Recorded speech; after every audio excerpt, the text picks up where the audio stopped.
పుల్లారావు గారు నమస్తే సార్. అదే నమస్కారం.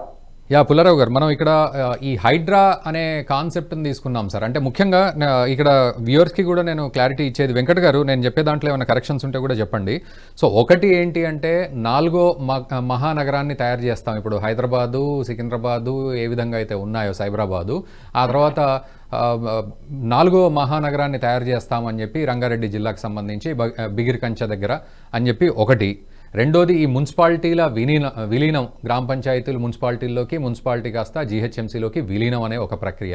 తర్వాత ఇదంతా కూడా హైడ్రా అనే కాన్సెప్ట్కి తీసుకొచ్చి ఈ 600+ కాస్త 2000+ కిలోమీటర్స్కి తీసుకురావడం అనేది కాన్సెప్ట్. ఈ మూడు ఈ డిఫరెంట్ కేటగిరీస్లో మనం మాట్లాడుతూ ఉన్నాం. అయితే పుల్లారావు గారు, ఇక్కడ ఈ కాన్సెప్ట్ హైడ్రా అనే కాన్సెప్ట్ కానీ, లేకపోతే ఈ నగరాన్ని అంటే ఈ పంచాయతీలను మున్సిపాలిటీలో కలపడం కానీ, ఇది ఎలాంటి విజన్ అంటారు? దీన్ని ఎలా అర్థం చేసుకోవాలి ప్రజలు కూడా?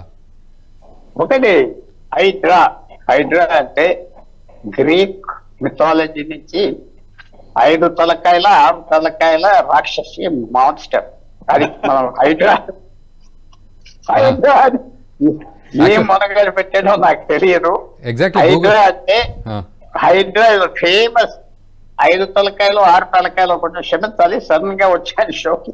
మాన్స్టర్ హైడ్రా కొంచెం చూస్తే మీకు అర్థమవుతుంది. అవునవును, గూగుల్ చేస్తే నాకు ఫస్ట్ అదే వచ్చింది, తర్వాత రేవంత్ రెడ్డి అదే వచ్చింది కదా.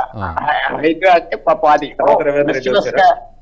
ఒక గవర్నమెంట్ సర్వీస్ మిస్యూస్ గా పెట్టారా అది, లేకపోతే అది ఏదో గొప్పగా పెట్టారా? హైడ్రా అంటే హైదరాబాద్ కి అది. మన తర్వాత వేరే థింగ్ ఏంటంటే మన ఫ్రెండ్స్ మాట్లాడితే ఇప్పుడు అది కరెక్టే అంత, కానీ ఒక మాత్రం తప్పట్లేదు, అర్బనైజేషన్ తప్పట్లేదు ఇవాళ.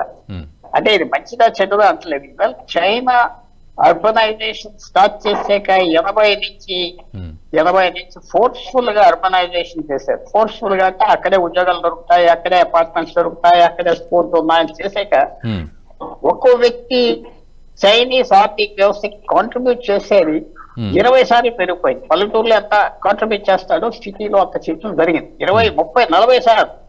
కరెక్ట్ ఫిగర్ నా మైండ్ లో ఇంకా లేదు. సో దేర్ఫోర్ మనం ఆర్గనైజేషన్ ఆప్ చేయలేము. అది గైడ్ చేయగలరా, అది సరిగ్గా ప్లాన్ చేయగలరా, అది వాళ్ళు చూడాలి. రియల్లీ బ్రిటిష్ హయాంలో 125 సంవత్సరాల క్రితం దాదాపు బాంబేలో మెట్రో పెట్టారు. ఆ మెట్రో కూడా అది తప్పక జాగ్రఫీ తరఫున 40 కిలోమీటర్లు 50 కిలోమీటర్లు వరస్గా కోస్టల్ లైన్ మీద పెట్టారు. సిటీ అంతా అలాగే డెవలప్ అయింది. ఒక మెట్రో లైన్ పక్కనే డెవలప్ అయిపోయింది. ఎక్కువ వాల్యూ ఉన్న రియల్ ఎస్టేట్ అది. అంత ప్లాన్ ఉన్నాయంటే నేను తప్పట్లేదు. ఎందుకంటే మీరు ఎక్కడో ఇది అర్బనైజేషన్ మనం ఆప్ చేయలేము. ఆప్ చేస్తే ఇంపాసిబుల్. అలాంటి పరిస్థితిలో మంచి ప్లాన్ వేసి, ఏమైనా ప్లాన్స్ ఉన్నాయా? హైదరాబాద్ కి తెలంగాణకి మంచి క్లైమేట్ కండిషన్స్ ఉన్నాయి. యాగ్రో క్లైమేట్ చాలా బాగున్నది. దేశం అందరికి మంచి ప్లేస్. ఈ 5 రాష్ట్రాలు ఎక్కువ పెరిగేది భారతదేశంలో కర్ణాటక, మహారాష్ట్ర, తమిళనాడు, గుజరాత్ అండ్ తెలంగాణ. అంత హై పవర్ స్టేట్ గా తయారయ్యేది. అన్ని అవకాశాలు ఉన్నాయి. సో ప్లాన్ మంచి ప్లాన్ అయితే మనం వెల్కమ్ చేయాలి. మన ప్రోగ్రెస్ ని కాదంటే ఆగదు.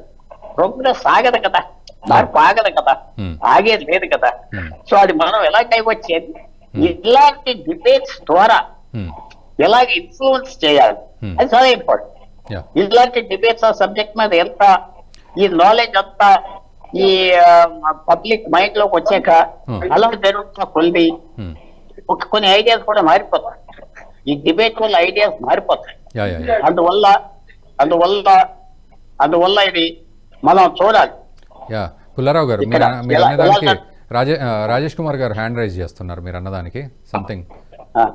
అర్బనైజేషన్ ని ఎవరు ఆపలేరండి. 100% we have to agree for that. But మళ్ళా మీరు ఒకసారి మనం ఒక 30 ఏళ్ళు 40 ఏళ్ల క్రితం వెళ్తే కనుక ఎలా అయితే హైదరాబాద్ సెంట్రిక్ డెవలప్మెంట్ ఏదైతే జరిగిందో దీని ఈ హైదరాబాద్ మీద ప్రెషర్ ఎక్కువ పట్టము, పాపులేషన్ ప్రెషర్ కానివ్వండి, రిసోర్సెస్ ప్రెషర్ కానివ్వండి, ఇవన్నీ జరిగినాయి. ఇప్పుడు దాన్ని వికేంద్రీకరణ చేసి చిన్న చిన్న పాకెట్స్ లాగా కొంచెం దూరంగా డెవలప్ చేసుకోండి.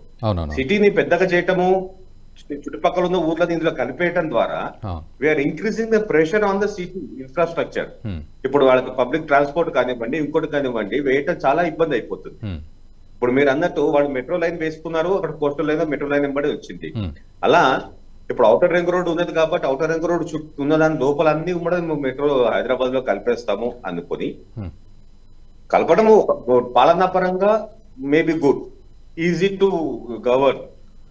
బట్ ఉన్న 120 డివిజన్లలోనే సర్వీసెస్ ప్రొవైడ్ చేయలేకపోతున్నప్పుడు ఇంకా పరిధి పెంచుకుంటే జిహెచ్ఎంసీలో దాన్ని ఎట్లా ప్రెషరైజ్ చేయాలి? అయితే రాజేష్ కుమార్ గారు మీరు పెరిగినప్పుడు చుట్టుపక్కల ఊర్లలో ఉన్న వాళ్ళందరూ కూడా ఇందులోకి రావటం ఇంకా ఎక్కువ జరుగుతుంది. అప్పుడు ఇంకా పాపులేషన్ ప్రెషర్ ఇంకా ఇంక్రీజ్ అవుతుంది, ఇండస్ట్రీస్ ఇంకా దూరం పోవాలి.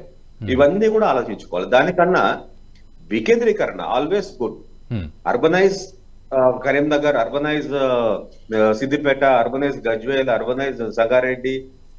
You develop 50 kilometres, 60 kilometres, 100 kilometres అవుతున్నది విలేజ్ మీరు ఒక టౌన్ ని తీసుకొని డిస్ట్రిక్ట్ హెడ్ క్వార్టర్ ని దాన్ని డెవలప్ చేయండి. ఇప్పుడు హైదరాబాద్ నుంచి విజయవాడ వెళ్లే దారిలో మనకి చిట్యాల, చౌటుప్పలు, సూర్యాపేట ఉంది. వీటిలో ఏదైనా ఒకటి డెవలప్ చేస్తే we have to have more number of cities.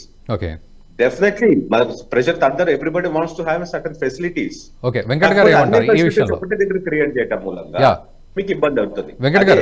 Simple example Madhya Pradesh మీరు చూస్తే వాళ్ళ business head quarter Indore, capital Bhopal, కానీ వాళ్ళ హైకోర్టు ఇవన్నీ గ్వాలియర్ లో ఉంది. సో ఈక్వల్ గా డిస్ట్రిబ్యూట్ అయింది అక్కడ. సో ఏ టౌన్ ఏ సిటీ చూసినా సరే ఎక్కువ ప్రెషర్ ఉండదు సిటీ మీద. ఇప్పుడు మనం అన్ని ఇక్కడనే పెట్టేసుకొని సాఫ్ట్వేర్ ఇక్కడనే కావాలి, హైకోర్టు ఇక్కడనే కావాలి, సుప్రీంకోర్టు ఇక్కడనే కావాలి, ఇండస్ట్రీస్ ఇక్కడనే కావాలి అన్నప్పుడు మీకు అర్బనైజేషన్ మీద ప్రెషర్ ఎక్కువ. దట్స్ వాట్ రాజేష్ కుమార్ గారు, అందుకే ఇందాక పుల్లారావు గారు ఫోర్స్ఫుల్ అర్బనైజేషన్ అని అన్నారు. ఇందాక ఒక వర్డ్ వాడారు, ఫోర్స్ఫుల్ అర్బనైజేషన్.